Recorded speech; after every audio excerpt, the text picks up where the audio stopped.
আসসালামু আলাইকুম। সকলের প্রতি আন্তরিক শুভেচ্ছা। আমি মোহাম্মদ নাহিদ আপনাদের সাথে রয়েছি। আজকে আলোচনা করব ইরান ইসরায়েল যুক্তরাষ্ট্র যুদ্ধ নিয়ে। বর্তমানে কি হচ্ছে, কি ঘটছে, এখন কি চলছে, সামনে কি হতে পারে এ বিষয় নিয়ে। একবার ভাবুন, পৃথিবীর তিনটি শক্তিশালী পক্ষ, একটি ইরান, একটি ইসরায়েল এবং অপরটি হচ্ছে যুক্তরাষ্ট্র, একসাথে সংঘাতে জড়িয়ে পড়ে। পরিস্থিতি এমন জায়গায় পৌঁছায় যেখানে পুরো বিশ্ব তৃতীয় বিশ্বযুদ্ধের আশঙ্কা করতে শুরু করে। কিন্তু হঠাৎ করে ঘোষণা আসে যুদ্ধ থেমেছে, অন্তত সাময়িকভাবে 2 সপ্তাহের জন্য। আজকের এই ভিডিওতে আমরা জানব এই যুদ্ধে আসলে কি ঘটছে, এখন পরিস্থিতি কোথায় দাঁড়িয়ে আছে আর সামনে কি হতে পারে। ইরান এবং ইসরায়েলের মধ্যে দ্বন্দ্ব নতুন কিছু নয়। বহু বছর ধরে এই দুই দেশের মধ্যে উত্তেজনা চলছে। ইসরায়েল মনে করে ইরান তাদের জন্য বড় হুমকি, বিশেষ করে ইরানের পারমাণবিক কর্মসূচির কারণে। অন্যদিকে ইরান সরাসরি ইসরায়েলকে স্বীকৃতি দেয় না এবং মধ্যপ্রাচ্যের বিভিন্ন গ্রুপকে সমর্থন দেয়, যাদের সাথে ইসরায়েলের সংঘাত রয়েছে। এই পরিস্থিতির মধ্যে যুক্তরাষ্ট্র সবসময় ইসরায়েলের পাশে আছে। ফলে যখন উত্তেজনা বাড়তে থাকে, তখন এটা শুধু দুই দেশের মধ্যে সীমাবদ্ধ থাকে না, এটা হয়ে যায় একটি বড় আঞ্চলিক এবং আন্তর্জাতিক সংঘাত। বিশ্বের মানুষ মনে করে ইসরায়েল যুক্তরাষ্ট্রের একটি প্রদেশ, ভূখণ্ড। এটা আমাদের কাছেও এটা মনে হয়। সম্প্রতি ইসরায়েল বিভিন্ন জায়গায় হামলা চালায়, বিশেষ করে লেবানন এবং সিরিয়ায়, যেখানে তারা দাবি করে ইরান সমর্থিত বাহিনী সক্রিয় রয়েছে। এর জবাবে ইরান সরাসরি এবং পরোক্ষভাবে প্রতিক্রিয়া জানাতে শুরু করে।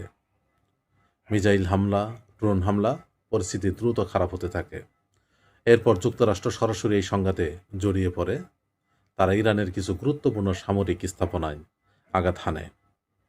এই পর্যায়ে এসে পুরো বিশ্ব আতঙ্কিত হয়ে পড়ে, কারণ এটি আর সাধারণ সংঘর্ষ ছিল না, এটি বড় যুদ্ধের রূপ নিচ্ছিল। আপনারা দেখতে পাচ্ছেন এই যুদ্ধের কারণে বিভিন্ন দেশের একেবারে গাড়ি ঘোড়ার অচল অবস্থা, তেল পাওয়া যাচ্ছে না, পেট্রোল পাওয়া যাচ্ছে না। সবচেয়ে গুরুত্বপূর্ণ খবর হলো বর্তমানে একটি সাময়িক যুদ্ধবিরতি চলছে। যুক্তরাষ্ট্র, ইরান এবং ইসরায়েল 3 পক্ষই একটি অস্থায়ী চুক্তিতে সম্মত হয়েছে, যা প্রায় 2 সপ্তাহের জন্য কার্যকর হবে। কিন্তু এখানে একটি বড় প্রশ্ন রয়েছে, এই যুদ্ধ কি সত্যি থেমে গেছে? উত্তর হলো না, পুরোপুরি থামে নেই। কিছু জায়গায় এখনও উত্তেজনা চলছে। ইসরায়েল এখনও কিছু হামলা চালাচ্ছে, বিশেষ করে তাদের শত্রু গ্রুপের বিরুদ্ধে। অন্যদিকে ইরানও চাপ ধরে রেখেছে, বিশেষ করে গুরুত্বপূর্ণ সমুদ্রপথ যেমন তেল পরিবহনের রুটগুলো নিয়ে।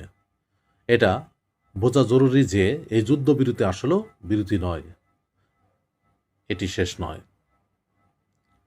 যুক্তরাষ্ট্র মূলত পাকিস্তানের মাধ্যমে মধ্যস্থতা করেছে।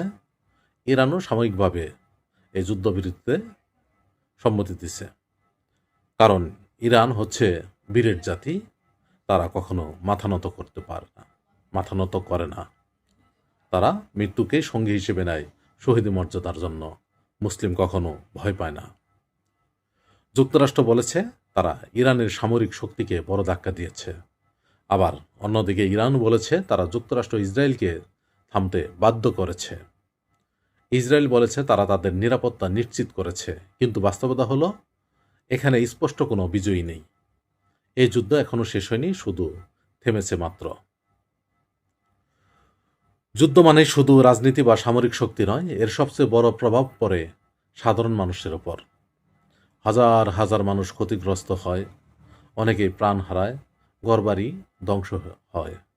আপনারা দেখতেছেন ইতিমধ্যে ইসরায়েল, ইরান এবং যুক্তরাষ্ট্রের বিভিন্ন স্থাপনায় তারা যে মধ্যপ্রাচ্যে ঘাঁটি স্থাপন করেছিল, সেখানে অনেক মানুষ প্রাণ হারিয়েছে, বহু ভবন ধ্বংস হয়েছে, সামরিক বিভিন্ন স্থাপনা ধ্বংস হয়েছে, ঘরবাড়ি ধ্বংস হয়েছে, শত শত হাজার হাজার মানুষ মারা গিয়েছে। বিশ্ব অর্থনীতিতেও বড় প্রভাব পড়েছে। আমরা বাংলাদেশে তার একটি হাড়ে হাড়ে টের পাচ্ছি। তেলের দাম বেড়ে গেছে, আন্তর্জাতিক বাণিজ্য বাধাগ্রস্ত হচ্ছে।